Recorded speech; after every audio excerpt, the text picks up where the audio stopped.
G'day folks, I'm Robert Bruce and I'm here to tell you today about the manifestation and self-healing program that we have created. This goes on sale February the 1st for the digital version, and the physical DVD version will be available shortly after that. The manifestation and self-healing program came about when I was invited to do a 3-day workshop by the Edgar Cayce Foundation at their Virginia Beach ARE headquarters in the USA.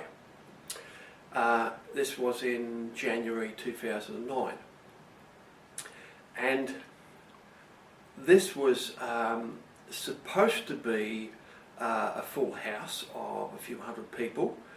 But as it turned out, there was about 50 or 60 people there, I think. I think it's more like 50. And a lot of doctors, lawyers, engineers, a lot of body workers and healers, and etc. So it was a really good quality crowd, plus a few normal people like me there as well. And they professionally filmed it. Their rooms have four large cameras permanently mounted so that they can video everything, and they excellent quality sound with that as well. Anyway, because of the low turnout, I lost quite a bit of money on the trip. So they offered me the film rights to the copyright to use the video footage as I wanted and to produce anything I wanted from it. So this is how we were able to produce the manifestation and self-healing program. So and thank you Edgar Cayce Foundation, it was awesome. Lovely people, I had a time of my life there, and it was probably one of the best workshops I've ever given. That is because I was determined to focus on my central message, and that is the higher self connection. How your higher self is an integral part of you, and it is not somewhere outside of yourself. And also what the higher self is. I mean, that term gets used very loosely. I chose it because it's very descriptive. Another term for that is the inner daemon. You could also call it the Holy Ghost, God, anything you want. It is the divine aspect of you, the higher aspect of you, which has a gradient in your being. And this gradient begins with your physical body and the cells of your physical body and your body intelligence, which controls the growth and repair and actions of every cell in your body. This is the, you could say, the first layer of your higher self. It's unknown, unsuspected that this is a gradient. But it works, the analogy works. Up from that you have the subconscious mind, the unconscious mind, and then you have the conscious mind, and then you have the superconscious mind and higher aspects of you. But I'm mainly concerned with from the cellular level to the level of consciousness and the superconscious level above you, and how that works. This is like a collective, and how each human being is composed. We have a collection of aspects inside of us, physical and non-physical. And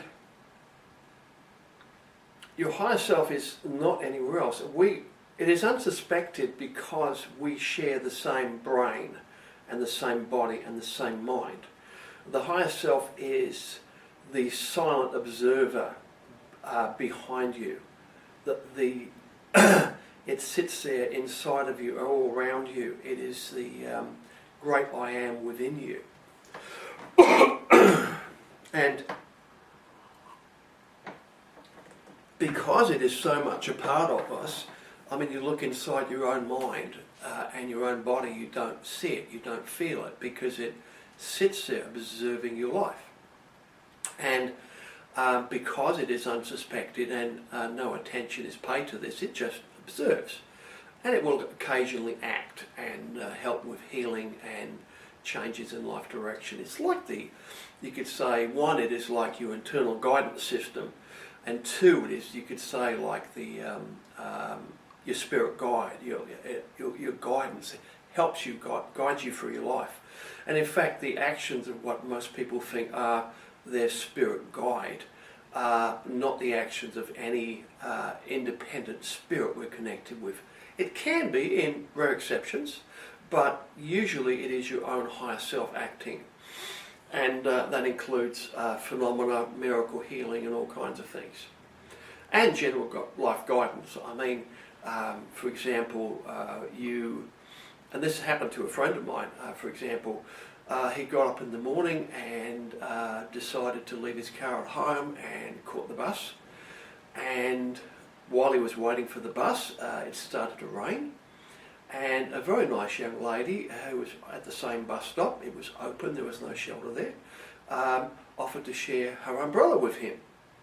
And 4 weeks later they were married, and they've been together for like 40 years or more. Very, very happy. Now, if he'd have decided to take the car that day, that never would have happened. So you can see just in that example there, this little feeling inside, yeah, I think I'll take the bus, just for a change, can absolutely and heavily affect your life. But back to the ARE, getting there was a saga, and it was very significant to me, going to the Virginia Beach headquarters, which is a lovely place and wonderful people to work with there when I did the 3-day workshop. But at the same time, completely unrelated to this, I mean, I was invited to do this workshop by the Edgar Casey Foundation because they like my work. And my little sister, Tish, at the same time, completely independently from this, was visiting in Virginia Beach for that week. Now, my little sister had never left the country, Australia, before, and she was in Virginia Beach visiting her daughter, who was about to have a baby. Now, her daughter had married a Navy sailor, American Navy sailor there, and she was living over there and about to have her first baby. So my sister went over there to be there for her, as mums do. And just completely unrelated, was about 2 or 3 miles down the road from where I was giving the workshop. And you know, I wondered at the time, wow, that's such a coincidence. I mean, that's like a 1,000,000,000 to 1 shot. I mean, it is significant. The message there, I don't fully know yet, because often these messages or signposts don't appear until much later. And you know, in years' time, you look back in hindsight, and now you can see it. In this case, I think it has to do with the fact that we filmed the workshop over 3 days, and I was given the copyright to use the footage, and now I'm releasing this on DVD and digital download.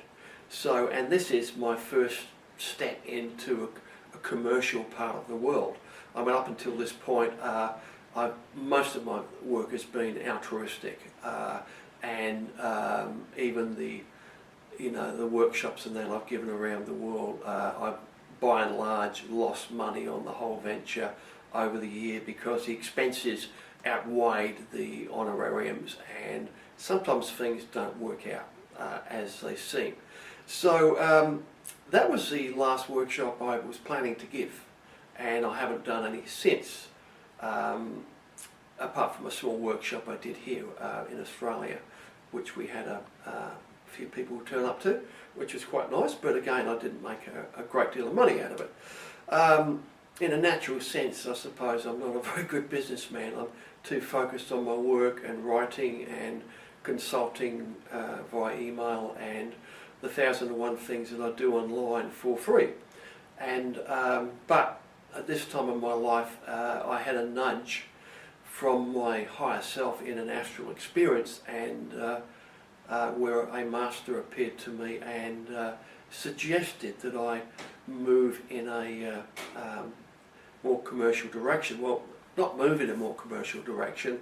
I'm not going to change what I've been doing altruistically, free for all my life, but I am opening a commercial part of my life, which is necessary at this time.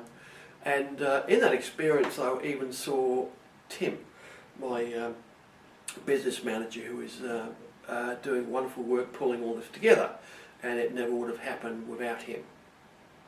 So everything seems to be working well. So anyway, here we are, and that's the story behind the making the DVDs, at least filming them.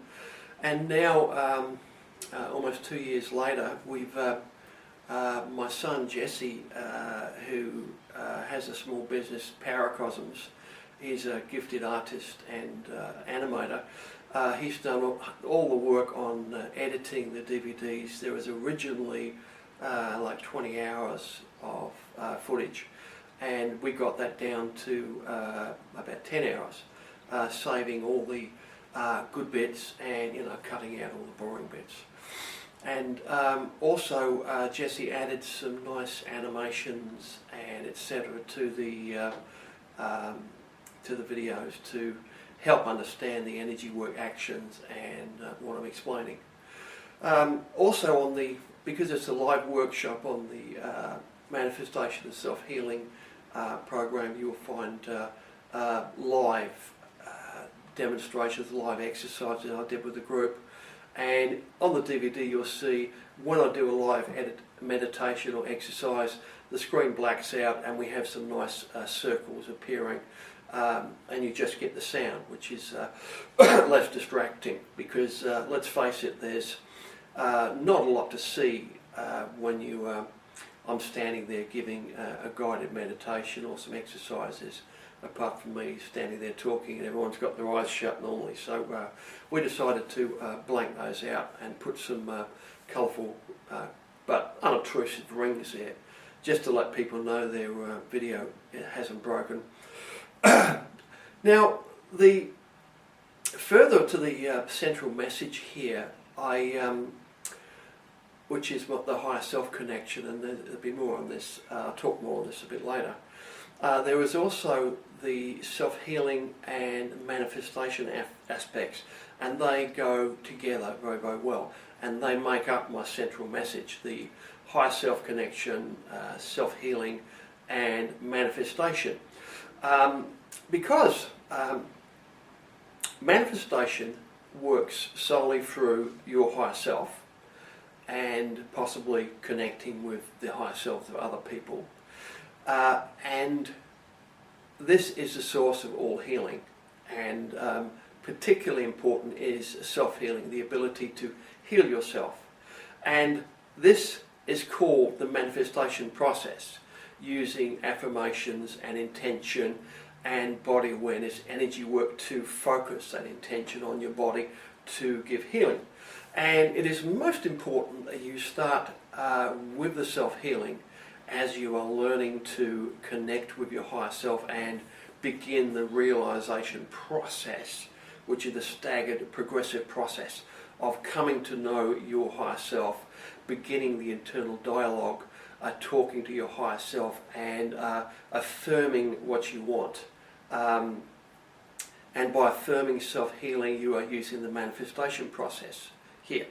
Now, all healing, regardless whether it's done through drugs and pharmaceuticals, supplements, anything you take in, or whether healing is done through a healer or a body worker working on you, all healing is self-healing, because everything works through your own body and mind and through your own higher self. Getting back to on the cellular level, where a gradient of your higher self is responsible for everything in your body, every cell, the growth and repair, of your body and the how your body functions is solely a part of your higher self's function, which is connected, of course, to your consciousness and your mind and your subconscious mind.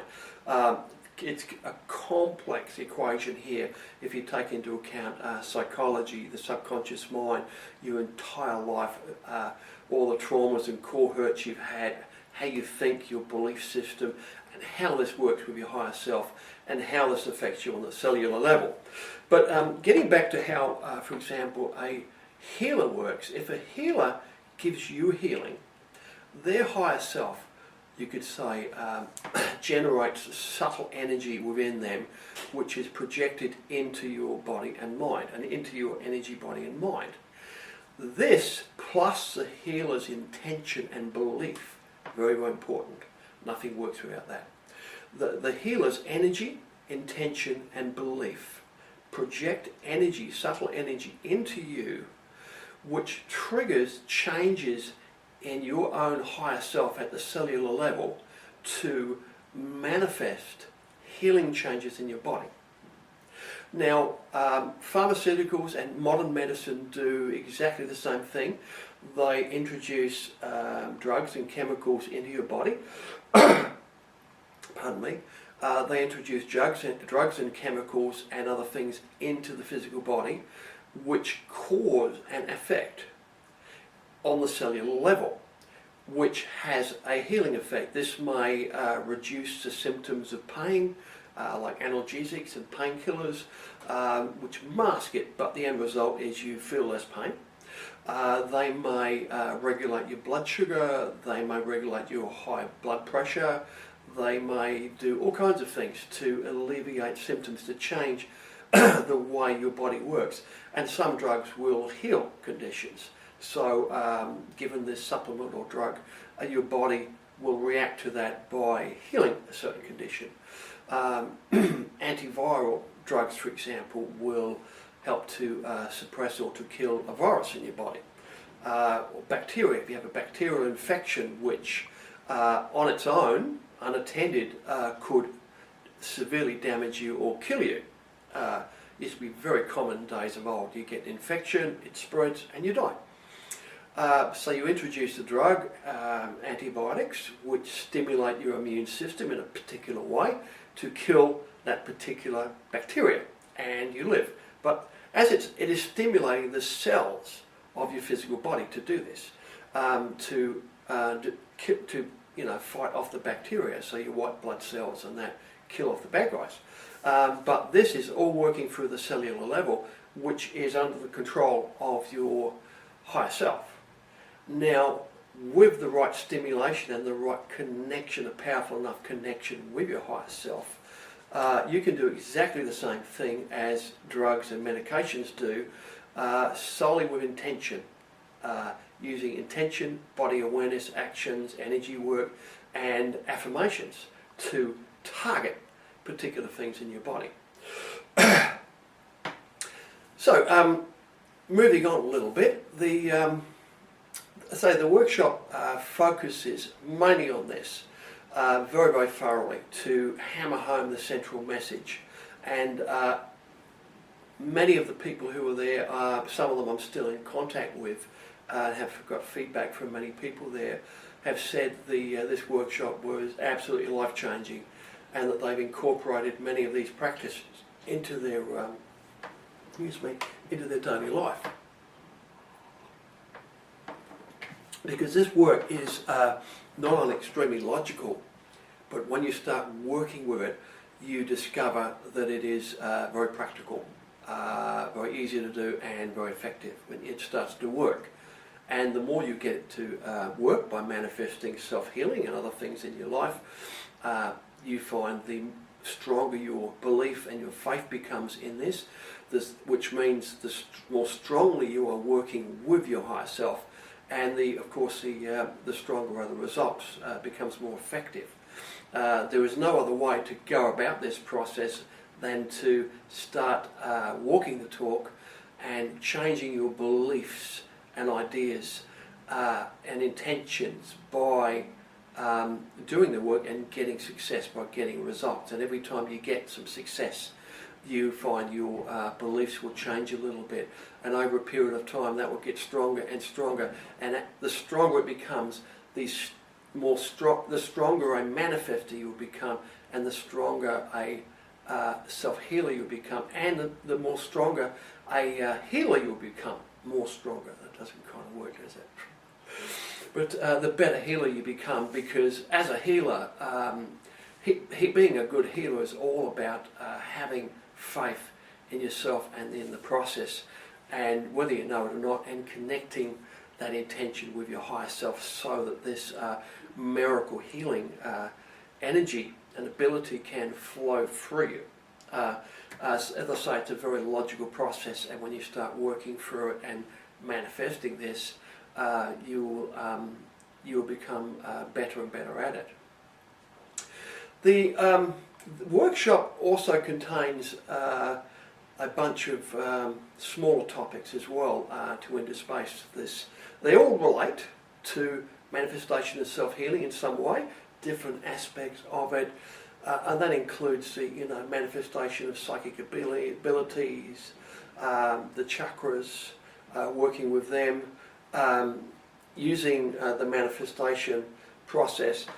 Excuse me.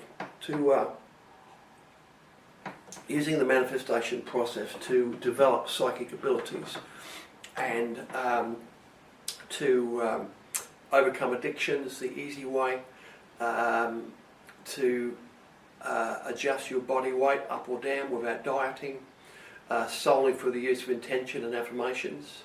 And I give examples where I've done this, and people I've worked with, students, have also done this, with spectacular results. And absolutely works. Also using manifestation to fix things, physical things, and again I'll give examples, anecdotes to support all these things. I also hammer home the safety issues of working with the energy body, with the golden rule, and there is only one golden rule, and this fixes everything, and that is, if you are ever doing an energy work or anything at all relating to this program that causes you to feel uncomfortable, causing any kind of pain or discomfort, stop what you're doing immediately and take a break for as long as is necessary. Don't do anything, just focus on physical life and grounding until you feel completely normal again. And whether this takes an hour or two or a few days or weeks, it doesn't matter. You feel completely normal, and then you come back to what you were doing. And if it happens again, take another break, and when you feel normal, come back to it again. This is completely logical. This is like working out your muscles in a gym when you're trying to build muscles. You work out hard, and when it starts to hurt too much, you back off and you take a break for a few days, and then you come back to it and you do it again, and you take another break. Now, if you didn't take the breaks in between when you were working out, you would damage your muscles, you would burn your muscles out, and you would have exactly the opposite result to what you were expecting. It's not good for you. You would be straining yourself, tearing muscles and things. The same thing applies to energy work and all the work that we do here. Is whenever anything uncomfortable happens, take a break and come back to it later, because when you take a break, your energy body and your higher self, in response to the work you've done, just like the physical body's muscles, your energy body and self and your higher self respond to what you do. And it helps by adjusting your energy body, your chakras, and developing you to the point where you can handle this. So by approaching the work and pushing the envelope, and then coming back and taking a break till you feel okay again, and then coming back to it, you find a very natural process occurs there, which is called development, evolution and growth in a very, very safe way.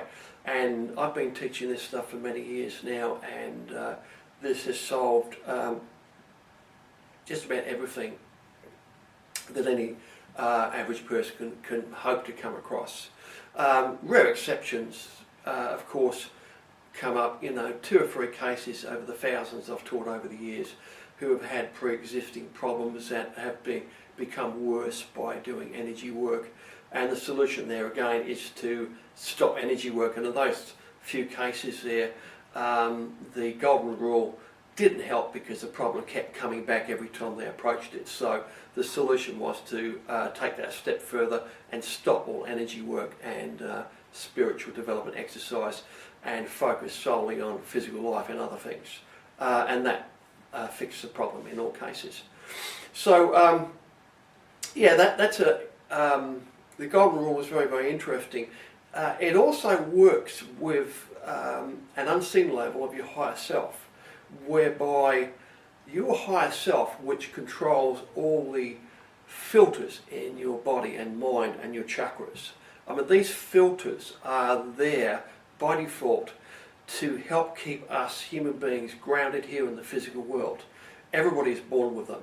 It's like a natural webbing or shielding over each of the chakras and the energy body, which prevent the incursion of subtle energies to any great extent. And this means, in a nutshell, that you do not automatically have strong psychic abilities. So you can't read minds. You don't have visions. You don't see spirit beings, astral beings, and auras all the time. You don't hear what people are thinking. And all the other phenomena that can be produced by the chakras here. I mean, we don't want that as a normal human being. And we have a name for that in medical science. It's called schizophrenia. If you are hearing and seeing things, disembodied voices and spirits, and feeling things, then this is not considered to be normal. Now, in a spiritual development sense, of course, those things are sometimes desired, but also needed with this is the ability to turn these on and off when you need to. And that's a tricky bit. So that takes some care and attention to the development of psychic abilities. Now, back to your higher self. Apart from these filters here, your higher self will not allow you to experience anything that you are not capable of surviving. This is noticeable with everything. Very, very commonly, I teach a lot of these things, so I have a lot of feedback from people. Now, very, very commonly, a person is doing all the work to induce an astral projection, an out-of-body experience, and they start to feel the symptoms: rapid heartbeat, it's a heart chakra pounding, whole body vibrations, a strong falling sensation, and just as they start to get the symptoms of separating from the physical body, which can be very, very powerful, the higher self steps in, and you can feel when this happens a shift inside of you. It's like a trickle, a movement of energy in the torso upwards, and it's like a giant hand comes up and says, no, you're not supposed to be doing that, because according to your beliefs and all the things that you've communicated to your higher self, starting from early childhood, you definitely don't want to do that. You've definitely expressed to the higher self that you don't want out-of-body experience because it's scary for you. Now, as an adult, you may think, no, I really want to do this. But for many years as a child, thousands of memories you may not remember. You may have had many experiences where you started to have these symptoms as a child and they terrified you. And maybe your parents and friends had no explanation. They just thought you were maybe a bit strange. And so you were afraid of them. So you definitely expressed the intention very powerfully, many, many times, that you did not want this to happen. No out-of-body experience. So as a part of learning to induce out-of-body experience or to induce any psychic ability, the same reasons apply here. You need to undo your earlier intentions, which could be very, very strong, by expressing your intention to your higher self through affirmations, silent and verbal affirmations, that it's okay to do this, that you love to do this, that you want to do this, by using sets of affirmations to convince your higher self to let go of that filter to allow you to experience astral projection and things like that.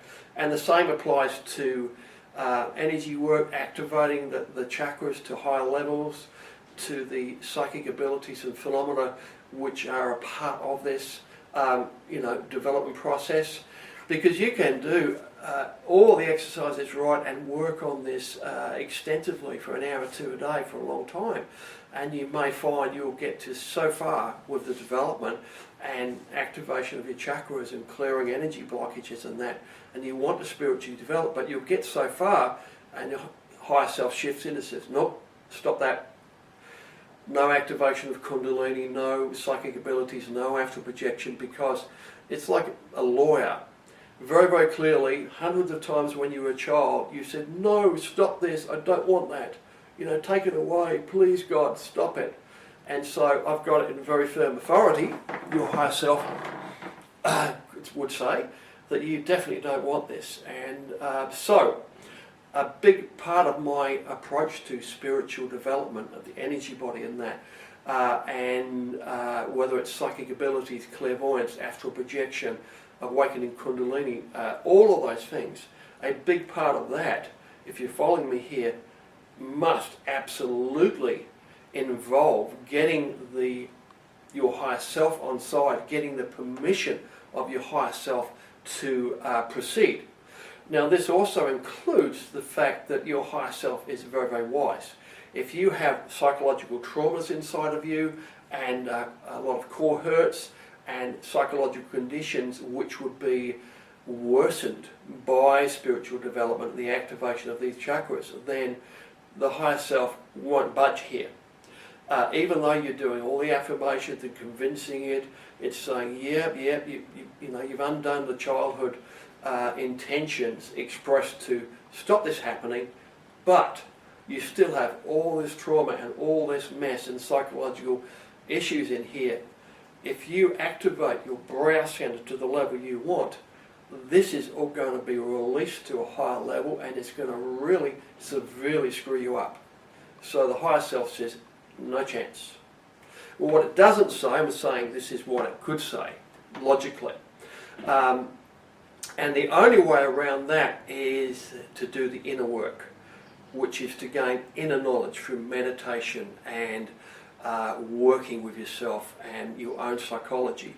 And it's a very, very good idea to seek the help of a loving psychologist or counsellor to work through your psychology, to work through your core hurts and any issues you might have. You may think you have nothing, but it's quite amazing what a good psychologist can uncover. My eldest son Ben is a gifted psychologist and my number one apprentice, so I know quite a lot about psychology, and we work together on these issues together, working from the best that psychology has to offer in understanding, plus with my understanding of the spirituality and evolution and how a human being works. And what you're hearing here today is the logical outcome and practical too, because I've experimented extensively on this myself and with other people to prove how this works. And as I say, it's a very good idea to get some counselling from a therapist, see a therapist and get some therapy, just to come to grips with anything that you may have in the past or whatever that needs dealing, that may be holding you back from spiritual development.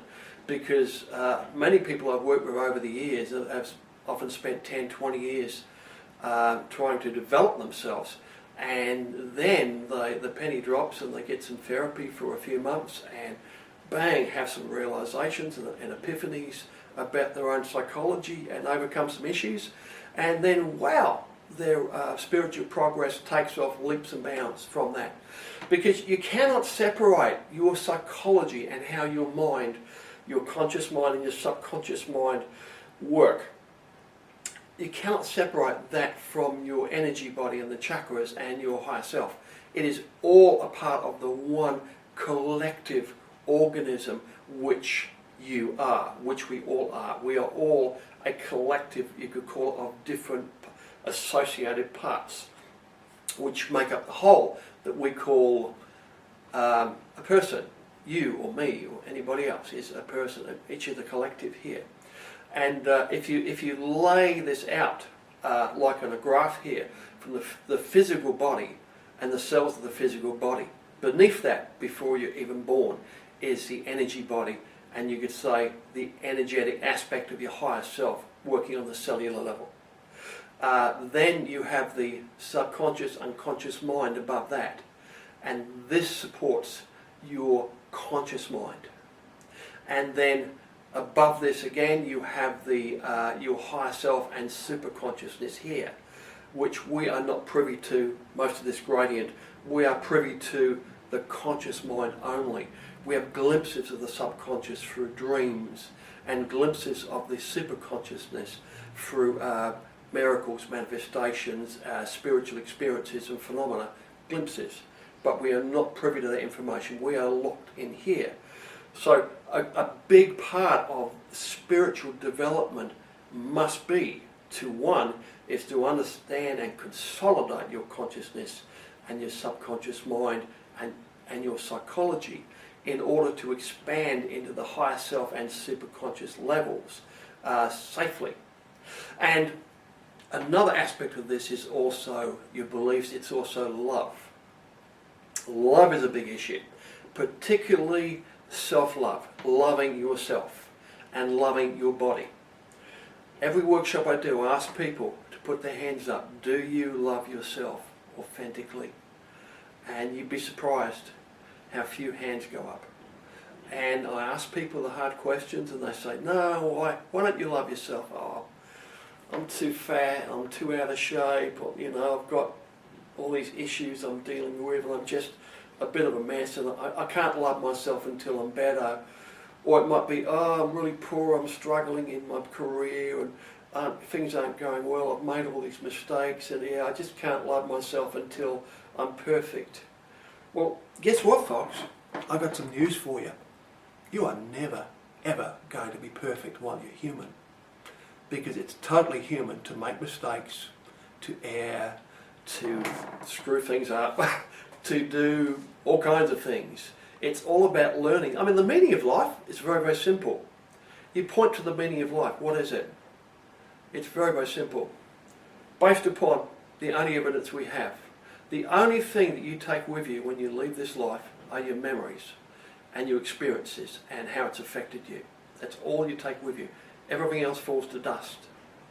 Therefore, ergo, the only thing of value are your experiences and your own psychology and how it's affected you, who you've become, and how you've grown inside. That's the only thing of any worth. Everything else falls to dust. Therefore, the meaning of life is to experience life richly and deeply in as many ways as you can. And you can't do that without taking risks and making mistakes. You just can't do it. Nobody lives a perfect life. But back to loving yourself and loving your body parts. People don't love their bodies because they've got a bit of a belly, they can't get their weight down, they've got hair problems, they're bald. Hey, I like being bald. I can grow hair, I just don't like it. It's cooler.